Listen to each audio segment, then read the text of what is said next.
Rayalaseema lift irrigation వ్యవహారం తెలుగుదేశం పార్టీని తీవ్రంగా కలిచివేస్తుంది. ఆ పార్టీ నేతలను సతమతం చేస్తుంది. అనేక రకాలుగా ఇక్కట్లు పాలు చేస్తున్నట్టుగా కనిపిస్తుంది. అందుకే నేరుగా ఇరిగేషన్ శాఖ మంత్రి నిమ్మల రామనాయుడే మాట మార్చేశారు. మొదట ఇరిగేషన్ ప్రాజెక్టు సంబంధించి ఆ లిఫ్ట్ స్కీమ్లో ఎటువంటి పనులు సాగలేదని చెప్పిన మంత్రే ఆ తర్వాత ఎంత మొత్తం పనులయ్యాయో అధికారికంగా అంగీకరించాల్సి వచ్చింది. రామనాయుడు మంత్రి ఎలా మాట్లాడారనుకుంటే తాజాగా చంద్రబాబు నాయుడు, నారా లోకేష్ వీళ్ళిద్దరూ మాట్లాడిన మాటలు మరింత విచిత్రంగా ఉన్నాయి. వాళ్ళు ఏం మాట్లాడారో వినండి. ఇప్పుడిప్పుడు అవన్నీ కూడా వ్యవస్థలన్నీ కూడా బాగు చేసి మళ్ళా ట్రాక్ లో పెట్టే పరిస్థితి వస్తే బురదల్లి రాజకీయం చేస్తున్నారు. ఇది నథింగ్ అబౌట్ బురదల్లి రాజకీయం. ఏంటి దానివల్ల 20 టీఎంసీ నీళ్లు ఏమైపోతుంది? ఒక రిజర్వాయర్లు ఉన్నాయి ఈరోజు 20 టీఎంసీ నీళ్లు. ఇప్పుడు కూడా మాట్లాడతారు సిగ్గు కూడా లేకుండా.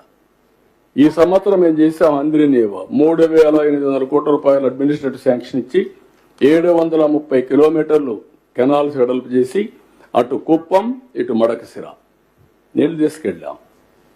ఒక టీఎంసీ కోసం రాష్ట్రాల మధ్యన యుద్ధాలు జరిగినాయి.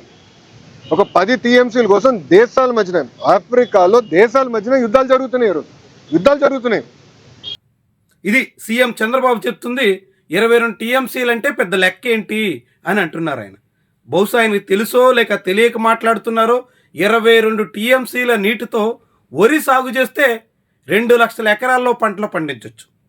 మెట్ట పంటలు పండిస్తే 3 లక్షల ఎకరాల వరకు సాగునీరు అందించవచ్చు.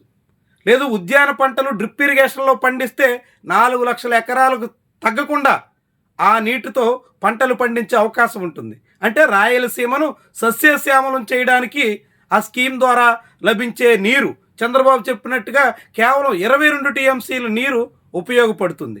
అయినా కానీ చంద్రబాబు నాయుడు 22 టీఎంసీ లెక్కలేదన్నట్టుగా మాట్లాడినటువంటి వైను అత్యంత విస్మయకరంగా కనిపిస్తోంది. ఇదే సమయంలో నారా లోకేష్ చంద్రబాబుకి కౌంటర్ ఇచ్చేశారు.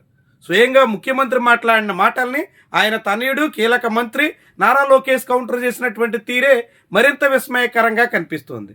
ఆయనేమో 22 టీఎంసీ లెక్క ఏంటంటే ఈయన ప్రతి టీఎంసీ కోసం యుద్ధాలు జరిగినటువంటి సందర్భాలు ఉన్నాయి, దేశాల మధ్య చాలా పెద్ద స్థాయిలో తగాదాలకి దారితీసిన పరిణామాలు ఉన్నాయి అంటూ సీఎంకి కౌంటర్ ఇచ్చారు. అంటే సాగునీటి విషయంలో చంద్రబాబు నాయుడు అంత లైట్గా ఎందుకు మాట్లాడారు అన్నది పక్కన పెడితే వెంటనే లోకేష్ కౌంటర్ ఇచ్చినటువంటి వైనమే చాలా ఆసక్తికరంగా కనిపిస్తుంది.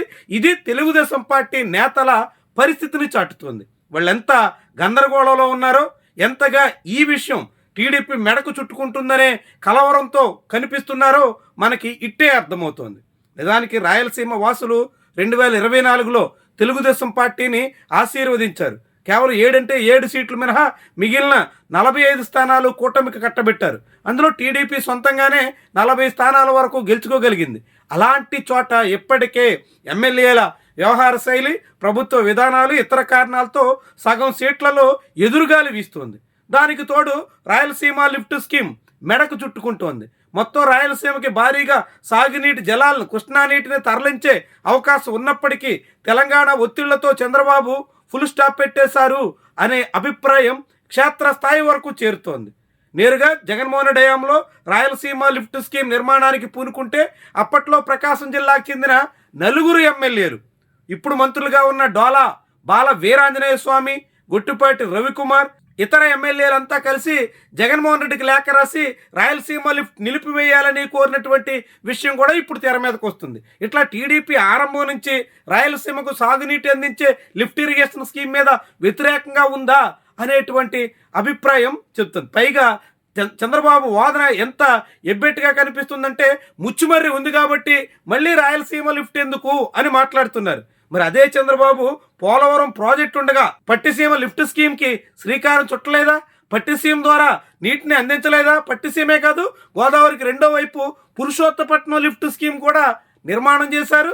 దాని ద్వారా నీళ్లు కూడా అందిస్తున్నారు. అంటే అతిపెద్ద ప్రాజెక్ట్ అని చెప్పిన పోలవరం వస్తుందని తెలిసి కూడా 2 లిఫ్ట్ స్కీములు కట్టి గడిచిన అర్ధ దశాబ్ద కాలం పైగా సాగునీటిని అందిస్తున్నారు. మరి పక్కనే ముచ్చుమర్రి లిఫ్ట్ ఉండగా రెండో లిఫ్ట్ ఎందుకని ఆయన ఎట్లా మాట్లాడగలుగుతున్నారు?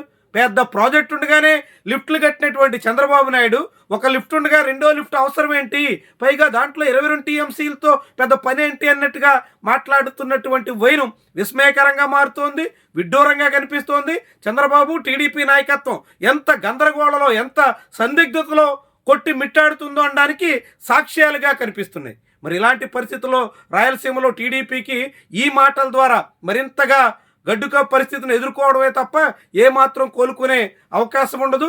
ఇలా నేతలే మాటలు జారుతున్నటువంటి వైనం ఆ పార్టీకి అనేక రకాలుగా చేటు తెచ్చే విషయంగా కూడా చెప్పాల్సి ఉంటుంది.